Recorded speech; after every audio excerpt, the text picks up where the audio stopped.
Hey everyone, एक और GST का बहुत ही छोटा सा कॉन्सेप्ट 2 मिनट के अंदर समझ में आ जाएगा तुम लोगों को। It is about the casual taxable person and non resident taxable person.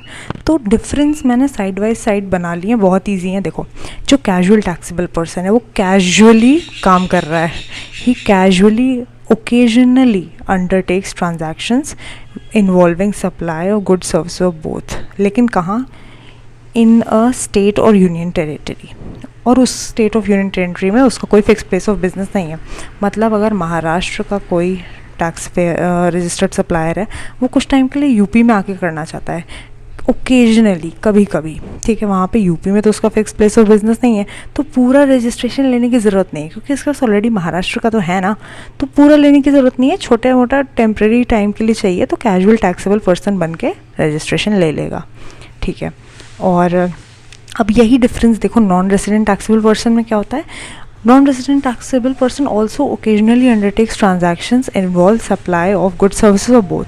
India में, मतलब कि ऐसा नहीं है कि वो किसी और स्टेट में इंडिया के बैठा है, नहीं, वो इंडिया में है ही नहीं, तो ओकेजनली, जैसे हो सकता है साल में एक बार इंडिया आके बिजनेस करना चाहता हो, कोई भी एग्जीबिशन में आ रहा हो, ठीक है, तो उसका इंडिया में कोई फिक्स प्लेस ऑफ बिजनेस तो है ही नहीं, that is why he is a non resident. लेकिन टैक्सेबल पर्सन वो इसलिए बन रहा है क्योंकि वो एक ऐसा सप्लाई कर रहा है गुड्स और सर्विसेज, या फिर दोनों का।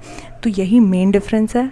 कैजुअल टैक्सेबल पर्सन जो इंडिया में ऑलरेडी है, लेकिन हो सकता है उस स्टेट में नया आया हो, टेम्प्रेरी उसको चाहिए। नॉन रेजिडेंट टैक्सेबल पर्सन मतलब कि इंडिया में ही नहीं था वो, अभी अभी इंडिया में आया है, टेम्प्रेरी उसको चाहिए काम करने के लिए, तो ले लेगा, ठीक है। Casual taxable person has a pan because वो ऑलरेडी एक इंडियन सिटीज़न है, तो उसके पास पैन तो होगा ही। और ये नॉन रेजिडेंट है, तो इसके पास पैन कहाँ से आएगा? Of course he doesn't have a PAN. Casual taxable person has to apply for registration in the form GST REG 1, ठीक है, एंड इसको GST REG 9 में लेना होता है, बिकॉज ये थोड़ा सा अलग केस है।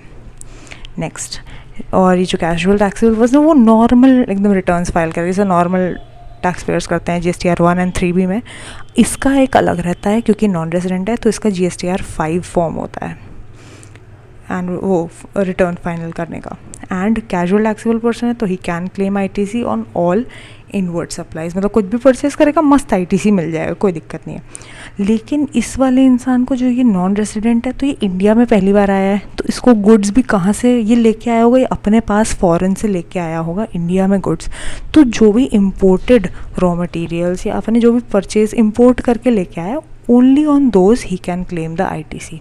ऐसा नहीं है इंडिया में ख़रीद के उस पर ITC मांग ले, नो, इम्पोर्ट करके जो लेके आया है, क्योंकि ये नॉन रेजिडेंट बाहर का आदमी है, तो बाहर का ही सामान लाएगा।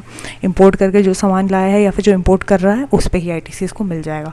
That's it. सो 5 पॉइंट्स का ही एक डिफरेंस था, जो कि बहुत ही ईजी बना देता है दोनों कॉन्सेप्ट्स को साइड बाय साइड रख के समझने के लिए। So I hope that was clear. Thank you.